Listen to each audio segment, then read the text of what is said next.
Welcome everyone to Vested Interest. This is Shane back again for another stock pick of the day video. It is January 4th. Today we are going to take a look at a company that delivers packages. You're probably well aware of them. FedEx. This is out of the industrial sector. Let's jump right in. And if you are new to the channel or a returning subscriber, go ahead and hit that thumbs up. If you are new, hit the subscribe button, hit the notification bell so you're notified whenever we put out any new content, and join us on this journey to financial freedom. Join the vested interest community, building a community of like-minded dividend growth investors so we can share our experiences. I share stock pick of the day videos like this Monday through Thursday so we can take a look at some stocks and see if they are presenting any value. I cover suggestions from subscribers or comments in the comments section. So if you have some suggestions for companies to take a look at in the stock pick of the day series, go ahead and drop that down below as well. And let me know what you are investing in. Let's continue with the video. So this is a vested interest stock screener. This is how I set up the videos. This is how we're going to run through the company overall, understand the business. We want growing free cash flow, so we're going to look at the free cash flow. We want a growing dividend over time, so we're going to look at the dividends. Dividend payout ratio of 75% or less. This does not apply to REITs or BDCs. We're going to check the valuation based on dividend yield theory. I'll look at that. Buy below current cost basis. So if it's not in my portfolio, I'm going to buy within 15% of a 52-week low. If it's in my portfolio, I'm going to try to buy it under my cost basis. This is not none of these are written in stone. All of these are, just guidelines that I go by. Return on invested capital, return on equity is another one that I want to look at. I like 10% or better or average to its industry. Earnings per share growth equal to or greater than its industry average or 5% or plus. I really focus on the 10% or plus for return on invested capital and return on equity, and 5% plus on earnings per share growth. And for financial companies like banks, I throw in price to book, 1 being fair value for banks, under 1 being undervalued, over 1 being overvalued.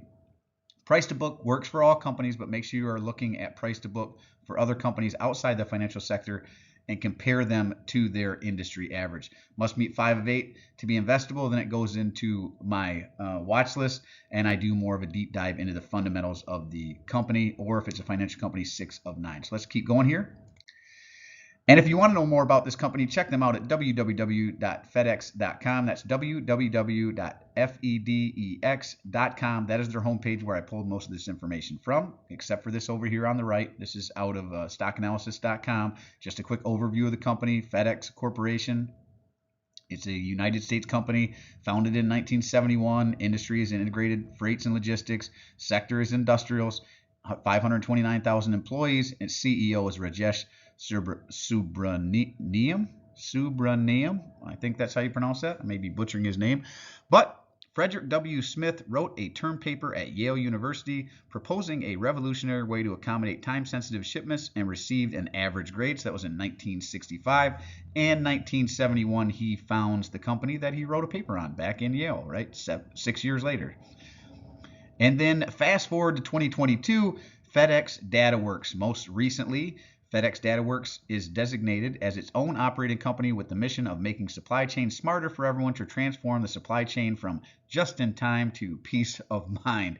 I think a lot of people have taken issue with this just-in-time delivery service that we've seen over the last decade plus, and now they're changing it to peace of mind just because sometimes just-in-time is not just-in-time, and we end up with bare shelves like we did during the pandemic at times. Again, www.fedex.com. Check it out if you want to know more about this company, and you should. If you are investing in any company, you want to know about the company, right? That's why it's the first one on our list of the vested interest stock screener. Now, the reason we are taking a look at them, down 0.95% on the day. We are talking about FedEx Corporation, ticker FDX, again out of the industrial sector. Closed out the day at $245.29. 52-week range as low as $178.34, as high as $285.53. They are sneaking back towards their 52-week low, but they are really kind of floating in between that 52-week high and 52-week low right now. Average volume of 2.1 million. Today's was 2.9. Very volatile throughout the day. Overall down, but you can see that down looks like early in the morning. Tried to recover about 10 a.m. Down again. Recovery. Down. Recovery. And then big drop at the end of the day. A lot of volatility here. Market cap of 61.296 billion, and there you can see beta, that's the volatility of the market, 1 being the market, anything over 1 being more volatile, which it is. And again, you can see that 1.22 is the beta for this one. Anything under 1 would be less volatile, and a lot of times we want less volatile in our portfolios. It really takes those ups and down swings of your portfolio out of the equation.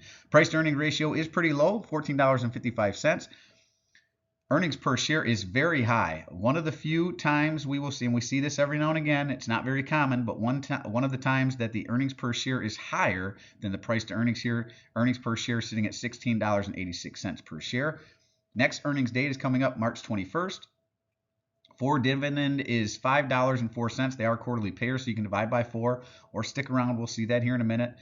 Decent dividend yield, a little low, not terribly so, 2.04%. Obviously, if it pulled back towards this 52-week low a little further, this would continue to climb. Maybe you could get this in the 2.3, 2.4 range, maybe even 2.5 range, depending on how far it was to drop. Ex-dividend date was December 8th, so they paid out on January 2nd, so kudos to you. Any of you out there that owned the stock, you would have been paid out a dividend here a couple days ago. 1-year target estimate, at least according to Yahoo Finance, of $297.63. So they see some upside in the stock price, as well as setting a new 52-week high here.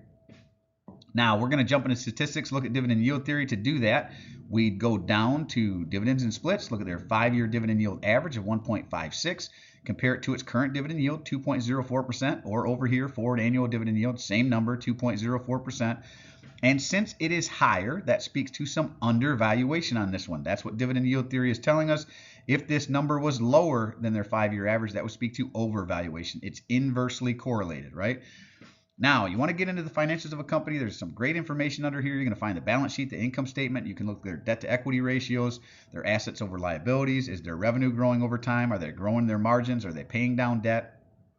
We're going to look at free cash flow.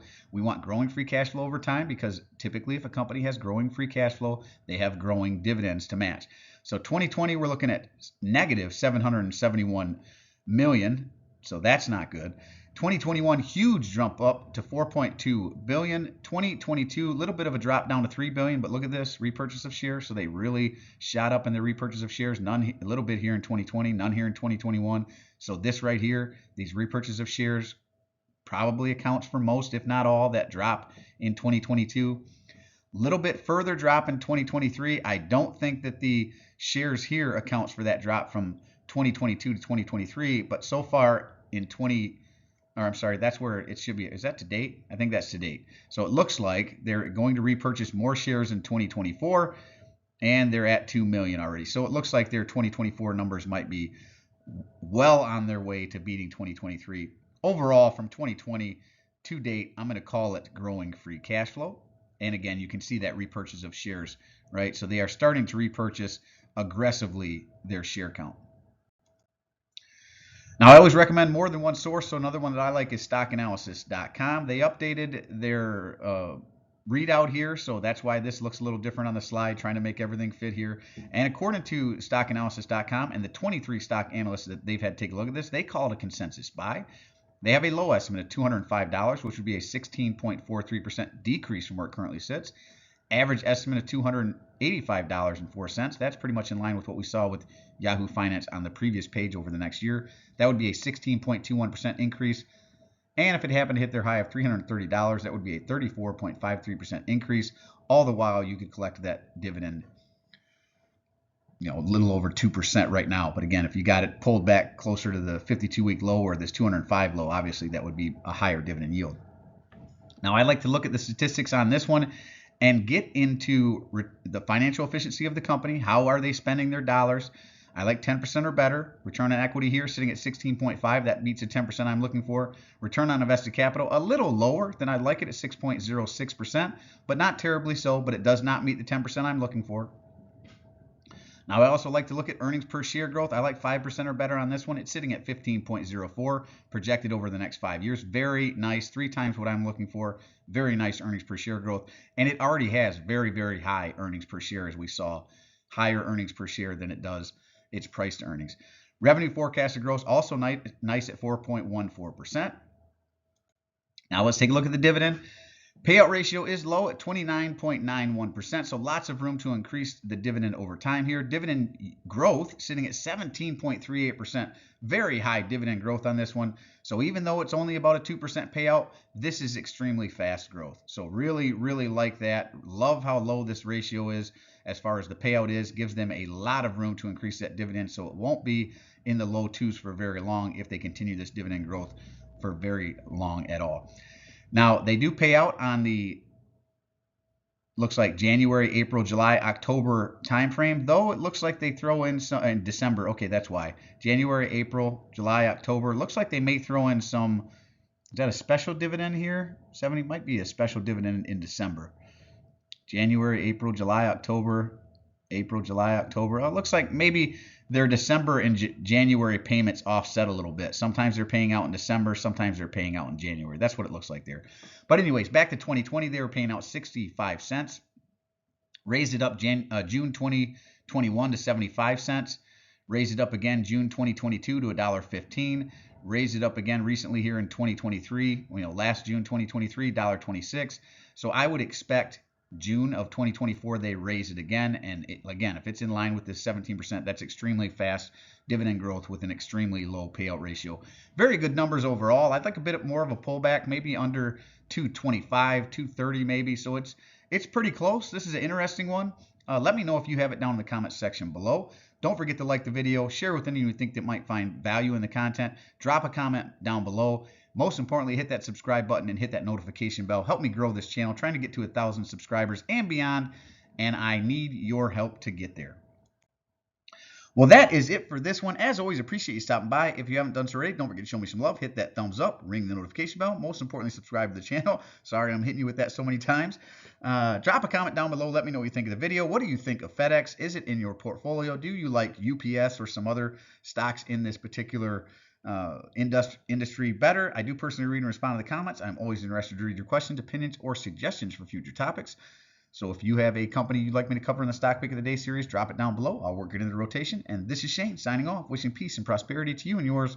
And remember, financial security comes to those who take a vested interest. Hey, thanks for stopping by, and we'll see you in the next one. I'm not a financial advisor. Nothing in this presentation should be considered financial advice. I'm only sharing my opinion and investing journey for educational and entertainment purposes. Investing involves risk and management, and should never invest any amount in comfortable losing. Always do your own research. Invest based on your situation, circumstances, and select criteria, or seek the advice of a certified financial advisor.